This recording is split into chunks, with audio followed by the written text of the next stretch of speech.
ফজরের 2 রাকাত সুন্নাত এ পুরো দুনিয়া আর দুনিয়াতে যা কিছু আছে সব কিছুর চাইতে উত্তম।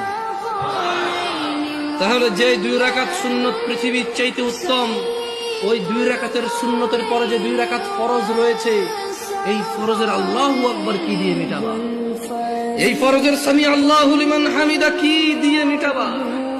কত টাকার মালিক হয়েছে তুমি নামাজের কাফারা দিবা? যেখানে সুন্নত 2 রাকাতের মূল্য পুরো পৃথিবীর সমস্ত সম্পদ বিক্রি করে যদি একটা স্বর্ণ কিনা হয়, ওই স্বর্ণকে যদি এক পাল্লা রাখা হয়, আর ফজরের 2 রাকাত সুন্নতকে যদি এক পাল্লা রাখা হয়, ফজরের 2 রাকাত সুন্নত ভারী।